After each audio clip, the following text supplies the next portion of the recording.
pretenciosa, ¿cierto?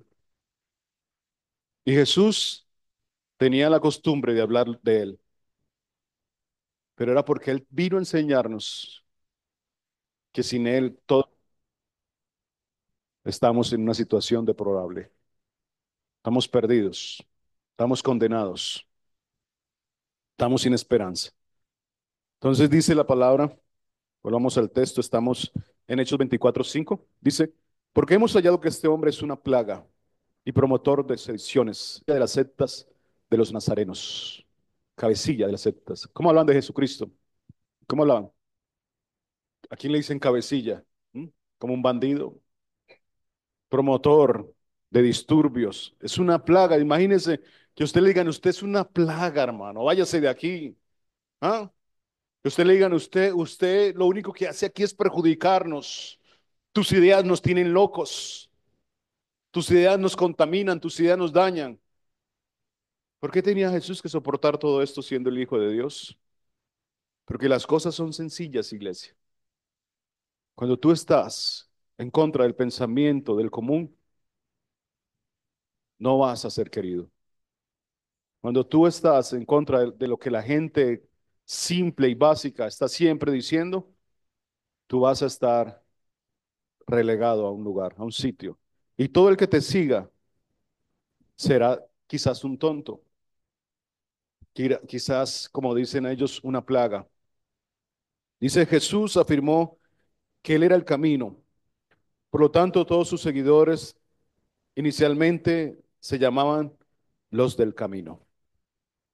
Entonces, a los discípulos les decían, estos son los del camino, porque Jesús decía, yo soy el camino, ¿cierto? Ustedes saben que ayer cuando mi hermano Neil dijo esto, ustedes saben que voy para México, Dios mediante, a cumplir lo que el Señor la tarea que me tiene allí.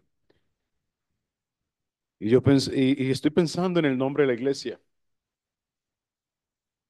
Estoy pensando, imagínense, los del camino, sí, los del camino. Mm, ¿no? Estoy pensando, pues, estoy pidiéndole confirmación a Dios, pero no me chocaría los del camino, ¿cierto? Dice, seguidores inicialmente se llamaban los del camino. La presencia de una persona que pertenecía a los del camino se hacía evidente por su manera de vivir y por su manera de establecer prioridades. ¿Sí entienden eso? Los del camino eran conocidos. Los del camino sabía la gente quiénes eran los seguidores del camino. Le pregunto, mientras leo, le pregunto, ¿usted, a usted lo identifican como del camino? ¿A usted lo identifican de verdad como un seguidor cristiano, como un nazareno de las sectas de los nazarenos? Pongámosle ese nombre que ellos le daban. ¿Sí? ¿Usted se identifica con los del camino? Sigamos leyendo. Los judíos, el cual lo caracterizaron como una secta. Por el comentario que hizo el apóstol Pablo en su defensa ante Félix, cuando dijo en Hechos 24:14, dice, en cambio, te confieso que según el camino que ellos, los judíos, llaman secta, doy culto al Dios de mis padres. Si notan que los judíos llamaban, si vienen a nosotros, hoy ellos mismos nos van a decir que somos una secta. Y mucha gente piensa que seguimos siendo la secta del camino, la secta de los cristianos, la secta de los nazarenos. Pero nosotros, sin importarnos lo que piensen los demás, tenemos que dar fe que pertenecemos a Cristo, de que nuestras ideas, de que aceptamos en nuestro corazón que Él es el camino, que Él es la verdad y que es la vida. Y que nadie, algo más dijo Jesucristo, piensa en esto, no solamente decir yo soy los judíos que practicaban bien las leyes, que querían seguir bien la cordura de la predicación, de la Torá, de las cosas que ellos hablaban allí, que tenían la razón de todo lo que ellos decían. Y por eso muchas de las costumbres judías nos damos cuenta que ellos tenían, digamos, ese sentimiento de creerse superiores, ese sentimiento de creerse fuertes en las cosas, en la doctrina, en el pensamiento. Y está bien porque eran estudiosos y tenían razones y habían quizás preparados mucho para estar en esa posición, los escribas, los fariseos, y conocían las leyes de Moisés y conocían todo y estaban bien en defender su creencia. Y que un hombre como Jesucristo, digámoslo así, una persona que cuando estuve por allá le decían el loquito, a Jesús le llaman el loquito. Imagínense un hombre no atractivo, quizás no alto, porque los judíos no son altos, la contextura de ellos, la mayoría de los judíos no son tan altos, peludo, barbado, digámoslo así, diciendo, el único camino al Padre soy yo. ¿Mm? ¿Qué piensan? ¿Qué van a pensar aquellos que tenían las leyes? Aquellos que las seguían, aquellos que querían cumplirlas a cabalidad. ¿Qué iban a pensar cuando decían, yo soy el camino, yo soy la verdad y soy el único camino al Padre? ¿Se ofenden o no? ¿Se ofenden? Que aquí entre digámoslo así, un habitante de calle y nos diga, yo soy el camino al Padre. ¿Mm? ¿Qué hacen ustedes? A eso muchas veces quisieron apedrearlo, ¿cierto? ¿Qué dijo? ¿Qué dijo? Este Juan, que está loco, ¿cierto? Eso pensamos. Y más de uno, sáquenlo de aquí. Imagínense a Jesús hablando en las sinagogas, donde estaban los doctos de la fe, los doctos. Yo soy el camino al Padre.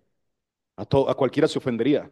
Pero después de que nosotros entendemos por qué hablaba Jesús con esta autoridad, tenemos que aceptar, y muchos de ellos tendrán que aceptar que Jesucristo era el camino. Amén. Pensemos, sigamos leyendo, dice, los del camino recordarán constantemente las enseñanzas de su maestro, la forma como Jesús respondía a las necesidades, como trataba al prójimo, cómo se relacionaba con los niños y las mujeres, su atención al enfermo, al desfavorecido, los del camino y representación digna de Jesús. ¿Cómo tratas? Es una reflexión básica la de hoy. ¿Cómo tratas tú? ¿Tratas a los huérfanos, las viudas, los desamparados? ¿Cómo eres con ellos? Pues tenemos idea de cómo lo hacía Jesucristo. Amén. Jesucristo iba a visitar a quienes, a las viudas. Jesucristo enseñó que era la verdad, en el pensamiento de Cristo, ¿cuál es la verdadera piedad? ¿Cuál es la verdadera piedad? Ejercitarse para, dice, el ejercicio corporal para poco es provechoso, más bien ejercítate para qué? Las viudas y las desamparadas, a los enfermos, orar por los enfermos. Cuando Jesucristo estaba en el tumulto y venían los niños a él y todos los discípulos ahí rodeándole quizás decían, córrase hombre niño, quítese. ¿Qué dijo Jesús? Dejen que vengan a mí, no se los impidan porque de ellos es el reino de los cielos. Alejan los niños. ¿Cuántas personas les dicen quítense a los niños? ¿Y cuántas personas cuando se van los niños a clase, cuántos pastores? Es un descanso. Ay, se fueron por fin. ¿Ah? Sí, para mí no, iglesia. Sí, no quieren saber. Y las iglesias, cuando les dicen, conozco pastores que les dicen, hay un grupo de 30 niños. Y le pasó a mi suegra en una iglesia muy, muy conocida, preponderante aquí en Medellín, que trabajó con niños por más de 2 años y hizo un grupo de más de 30 40 niños. Y le dijo a su pastor, tengo un grupo de niños. Y el pastor dijo, no nos interesa, no nos interesa. Qué poca proyección, ¿cierto? ¿Dónde está un niño hay qué? Un padre, ¿cierto?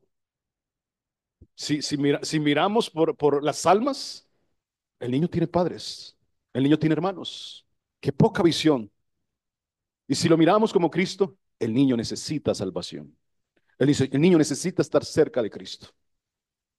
Y buscó otras iglesias y ninguno apoyó. ¿Qué pasó con el grupo? Se cerró. ¿Y sabe dónde era el grupo? Allá arriba en la Camila, detrás de Bellavista. ¿Valía la pena un grupo allá de niños o no? ¿Sí? ¿Valía la pena?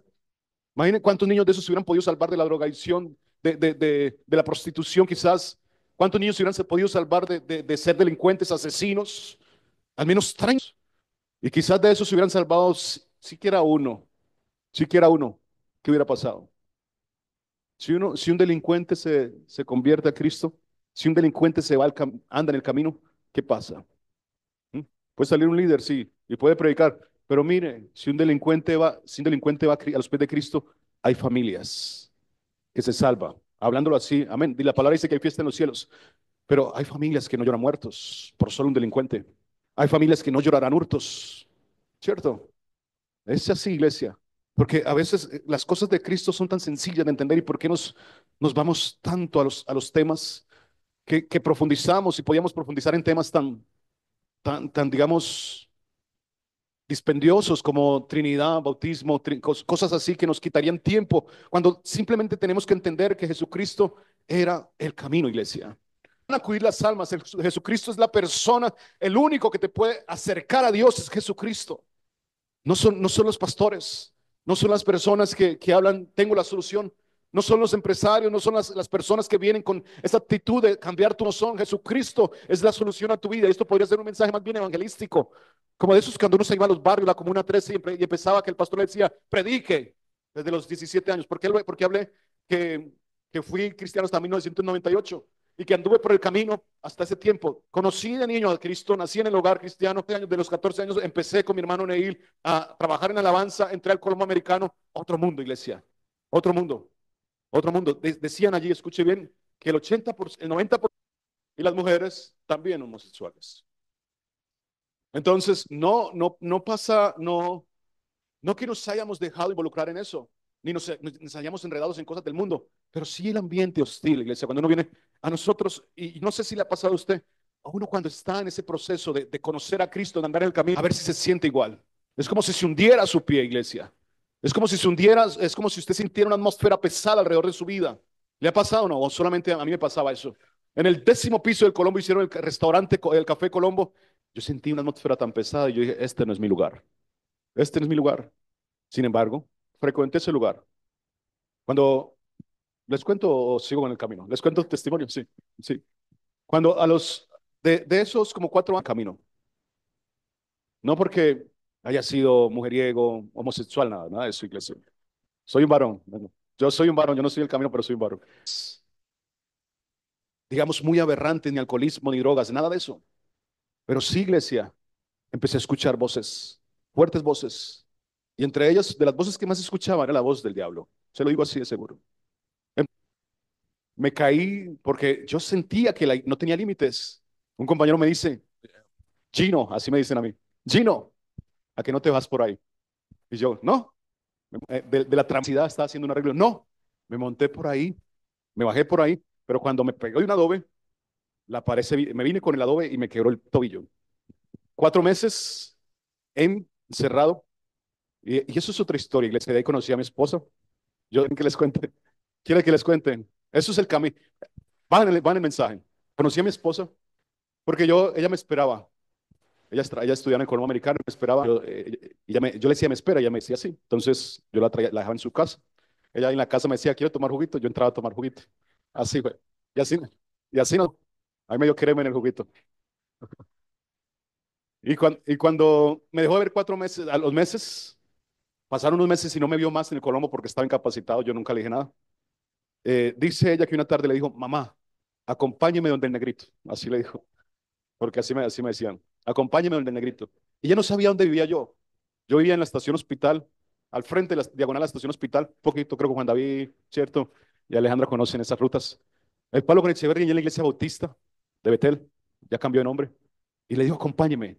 Y salió desde ese lugar sin saber dónde yo vivía y llegó a la habitación donde yo estaba. Cosas de Dios. Yo me acuerdo, mi hermana, ¿sabe? Mi hermana, me levantaba yo. Yo en esa cama veía que estaba el cuerpo allí, yo por los aires, flotando. Yo me veía iglesia, yo era cinéfilo, me iba para el Colombo Americano. Después lo hablamos nosotros en la casa, sí, porque no se lo he contado. Después lo hablamos porque son cosas que son fuerte espiritual. Yo no voy a contar todo lo que vivía, solamente cositas. Y cuando decía, si sigue por aquí en películas de Cuba, si sigue por aquí en esta vueltecita hay una taberna y la cámara, como el Señor permitiéndome ver y yo como sabía esto. Porque en medio de esas cosas espirituales, yo sentía, decir, y lo tengo escrito porque yo escribía todo eso, hasta con Celia Cruz, muy conocida, ¿cierto? Azúcar, sentía yo que estábamos en el mismo lugar donde ella. Y la veía y yo estaba como en un plano diferente. Y sentía yo que había salido otra vez del cuerpo y no sabía dónde iba a llegar. Iglesia, yo no hice escuela espiritual. Yo no hice nada. El Señor me metió en una escuela y yo pensando que me estás a entender, yo decía, no quiero saber ni de Satanás ni de Dios. Mi hermana sabe. Porque desde los 14 años, desde que mi hermano murió, yo servía a Dios y trabajaba en la iglesia, pero estaba ofendido con Dios, estaba enojado con Dios, porque yo no aceptaba que le hubieran quitado una bala. Me empezó a tirar, al sacar del camino, me empezó a taladrar la mente y yo me iba alejando poco a poco de las cosas de Dios. Era esto. Alababa a Dios, pero no me identificaba, porque no pertenecía al camino en ese entonces. Eso creía yo. Y así pasó el tiempo. 2004, 2002, escribí un libro que se llamó, escúchelo bien esos nombres. Yo leí para testificar. Tienes ahí testimonio de lo que viviste en una etapa de tu vida. En uno se llamaba La Era del Callado. ¿Y sabe que no hemos callado el último libro? Un diálogo espiritual, totalmente.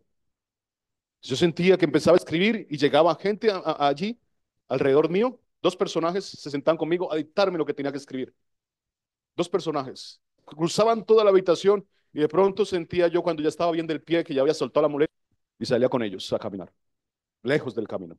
Nunca fui, no, no, la gente cree que para ser malo hay que ser bebedor, tomador, mujeriego, borracho. No, malo no, malo no es que los delincuentes. Sí. Y llegamos en esas andanzas en el camino. ¿Saben dónde llegamos? Allí a la calle del Pecado. La conocen por Olímpica. Ya le quitaron el nombre, ya la pusieron a zona rosa de Medellín, porque sabemos qué pasa allí.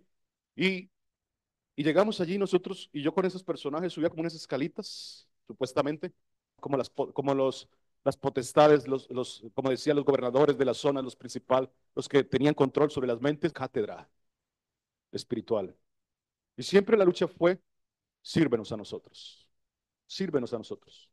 Siempre fue intentando convencer de que yo era oscuridad y no luz. Y de esas cosas, y lo he contado y lo vuelvo a decir hoy, de esas cosas cuando mi hermana Nancy, con su espíritu, y que vio a Nelson está aquí, lo vio en la cama, y que ella le dijo, Dios, yo quiero ver crecer a mi hijo, y quiero verlos, le dijo algo así, quiero ver crecer a mi hijo, escrito en el computador que tenía en mi habitación. Todo estaba escrito. Al otro día paso yo con mis muletas por la cocina, y Nancy contándole a mi mamá todo lo que yo ya tenía escrito. Me voy meciendo en el computador, empiezo a leer, y yo decía, estás aquí. Te he dicho que ni le decía yo a él, en el escrito. Decía yo, no entres allí, y empezaba como a relatar las cosas que él hacía, y le decía tanto a esos espíritus que no quería llorar, que les dije ahí fue, yo no quiero llorar las tumbas de ninguno de ellos. Si quieres, tócame a mí, le decía yo a él. En ese trance, cuando yo supe que el enemigo es traidor, y téngalo por cierto que es traidor, que te acoge y te hace sentir el control de tu vida, que tienes todo bajo tu ser, que tienes ejércitos estando en el reino de las tinieblas. Y me veía en círculos y veía los montes y me iba para los montes espiritualmente y me veía en círculos dando y veía gente, digamos, iniciar en una logia, en algo espiritual fuerte. Y yo viendo todo esto, pero y no despertaba del trance. Estaba en el camino, pero no despertaba. Cuando escuché eso, hasta tus palabras están caídas, le dije así. Imagínense uno hablando de eso en un cuarto oscuro. Imagínense a mí hablando, eres un traidor. Hasta tus palabras están caídas. Le decía yo eso, decía. Pero después de ese, me arrodillé y le dije, Señor, como siempre, y lo han escuchado mucho, pero conmigo fue real. Muchos dicen, lo dije real. Yo me arrodillé, Señor, dije, Padre, así le dije, Padre, si tú me necesitas y si tú verdaderamente existes, porque daba la existencia de Dios, yo te voy a servir. Porque no quiero, Señor, que el traidor siga arrebatando vidas, ponerme a batallar contra espíritus constantemente. Es de las cosas que Dios digamos, yo no quiero decir que el ministerio, eso no es un ministerio, el ministerio de liberación, no, o el exorcista, según los católicos, el exorcista no. El Señor sabe lo que hizo conmigo, me permitió conocer profundidades espirituales, me sacó del camino, eso yo le digo, Señor, y después me vuelves a traer al camino. La palabra de Dios dice, con cuerdas de amor te traje y les prolongué mi misericordia. Dios tiene cosas para nosotros. Y desde eso, después de eso llegó mi esposa. Yo ya había orado con Dios, había hablado con Dios. Y mi hermana sabe, y lo vuelvo a decir, ella me decía, vamos a la iglesia. Yo no, yo que voy por allá, le decía yo, ¿qué voy a hacer por allá? No tenía ganas de ir a congregarme. Después de estar congregado más de 20 años, 18 años, no quería congregarme. Y con mi muleta, mi esposa llegó y me hablaron de la palabra como si yo fuera un primer oyente del Evangelio de Dios. Y me dijeron, vamos a la iglesia el domingo. Yo le dije, sí, voy a ir. Y me cogí mis muletas el domingo, a los pocos meses ahí, toqué hasta muletas, empecé a servirle a Dios nuevamente, toqué con el pie yesado y desde ahí me conecté, el mensaje del pastor me llegaba, me golpeaba fuerte el corazón y yo decía, aquí voy a estar, necesito golpes, Dios. Y llegaban, esa fuerte tendencia de ver los que venían y yo, en el nombre de Jesús, se alejan de mí. Y me decían, nos estás traicionando, tantas cosas, te estás alejando, diálogos que los habla así de esa manera para que sean entendibles, pero cosas muy fuertes. Y aquí estoy. Desde ese día le dije, Señor, te sirvo, y si no te sirvo, Señor, córtame. Así de sencillo, porque no quiero salirme del camino. Y el texto es muy largo, iglesia, y el mensaje tiene más de 15 versículos, pero no me voy a tener mucho allí, porque quiero simplemente que usted entienda que a veces vamos por el camino, pero no somos del camino. Yo estuve congregado como muchas veces, cuando llega el siervo Elías, Samuel le dice, ¿cuántas veces escuchó la voz de Dios, Samuel? ¿Cuántas veces? ¿Recuerdan?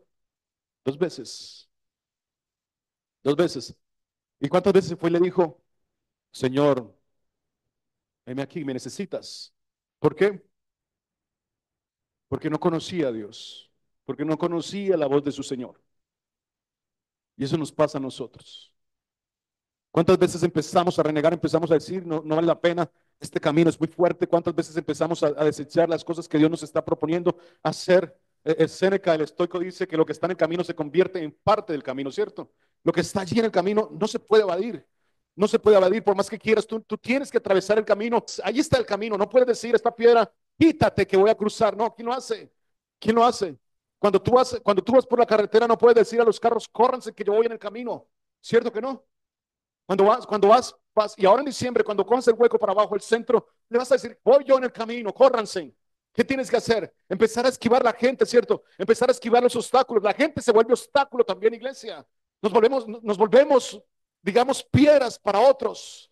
Y es subiendo a nivel, digámoslo así, claramente, un nivel, digámoslo así, diario. La gente en sus caminos, rutina, matutina, atardecer, la gente de compras en diciembre, con el paraguas porque está lloviendo en algunos momentos, también se te vuelve un problema el paraguas, ¿cierto? A mí me han dado más de una vez en la frente con los paraguas, ¿cierto? Porque van con sus paraguas y no ven los que están al lado, sino que quieren taparse. Eso pasa, iglesia. Pero eso llevado al espiritual, cuando Cristo habla del camino, no está diciendo es fácil, no es fácil. Y cuando Cristo dice yo soy el camino, y cuando Cristo habla de las puertas, es porque hay varias puertas en el camino. Pero déjeme decirle una cosa, no se sienta perdedor, no se sienta persona que no está en planes de Dios porque tomaste otro camino. No te sientas que estás mal, no te sientas que estás perdido.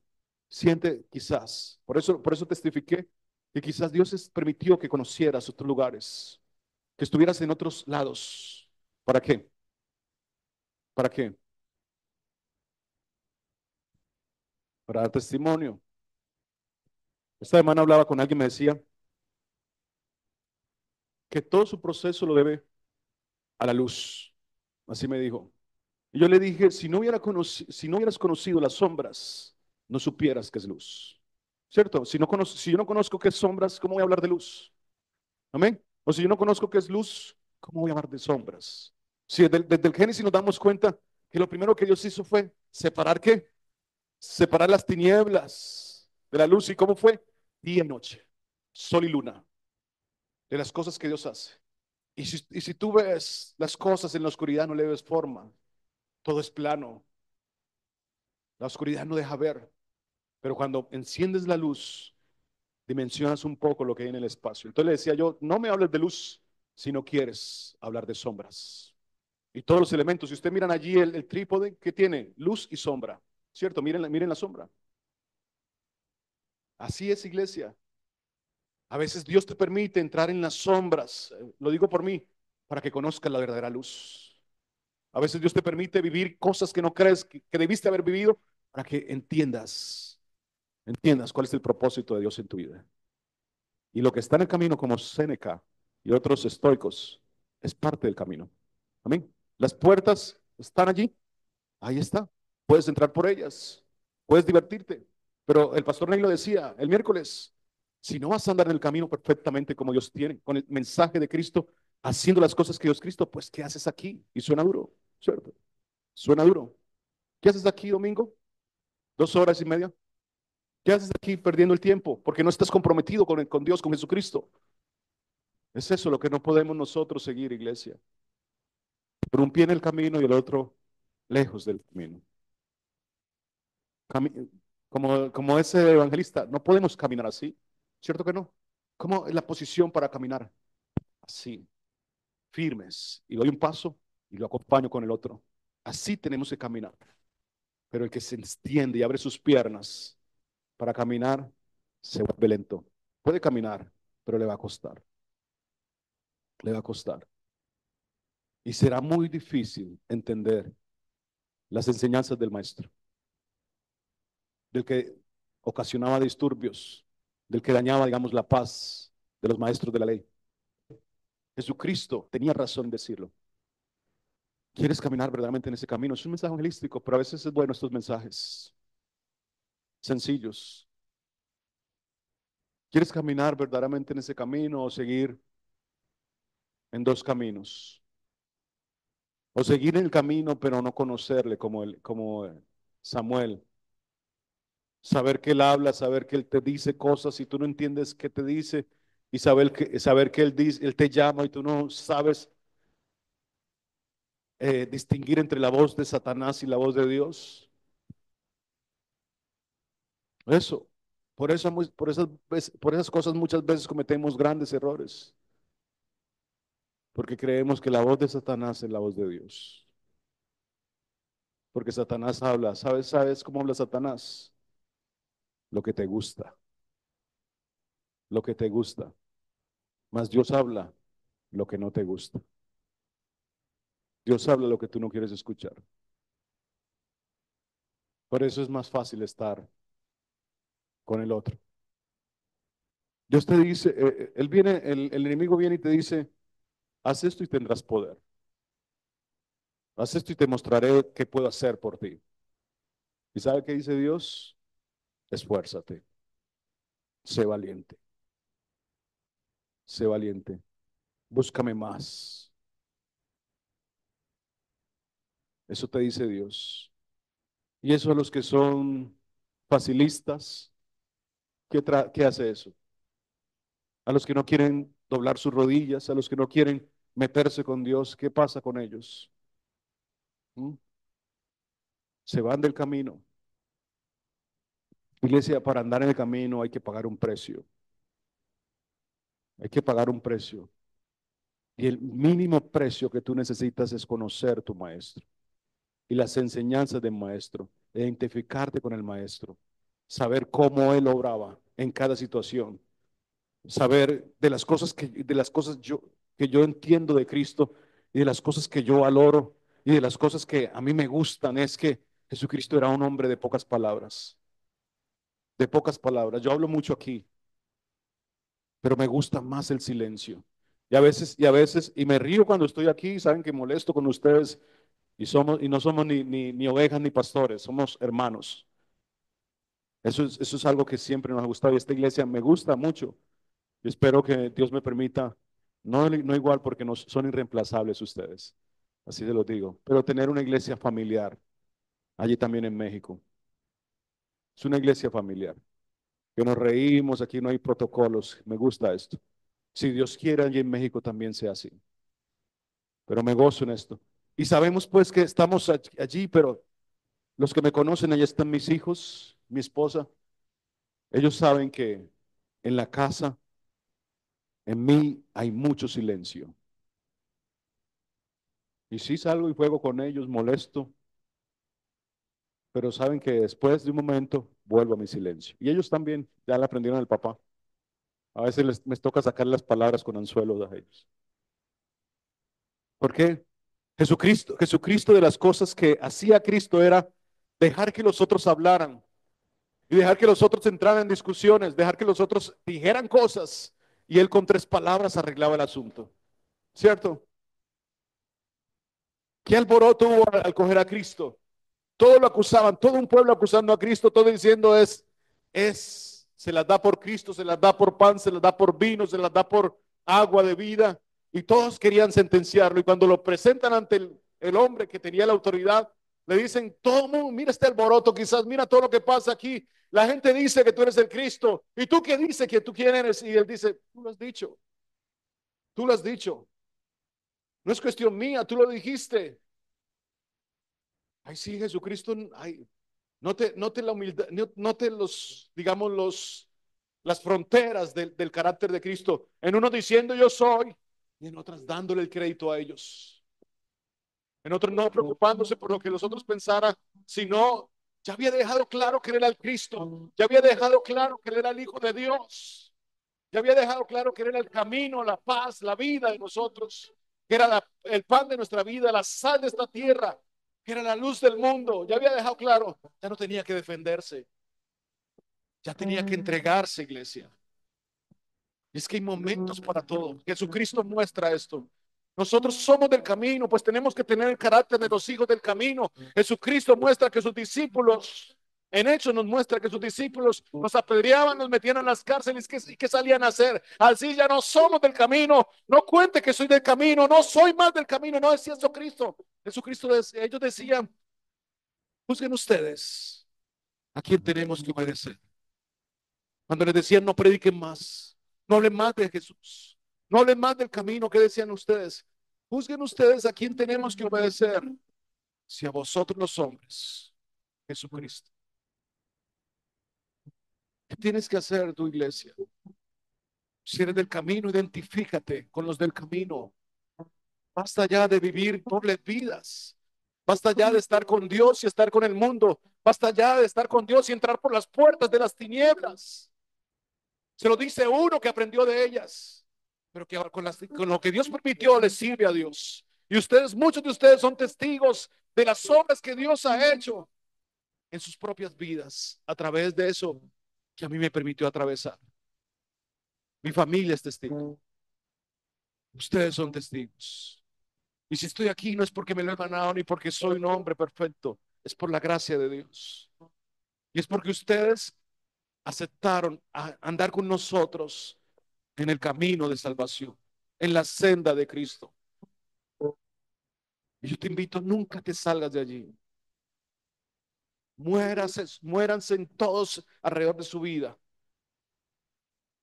Sepa usted que el camino tiene fin, iglesia. Sepa usted que el camino tiene un límite, como todo camino. Pero sabe una cosa, cuando usted transite el final del camino, se va a dar cuenta que hay alguien esperándolo, que hay alguien esperándolo. Y te dirá, buen siervo fiel o siervo inútil, quizás, pero con que me diga, entra en el gozo de tu Señor, con eso lo tengo todo. ¿Cierto? Con eso lo tengo todo.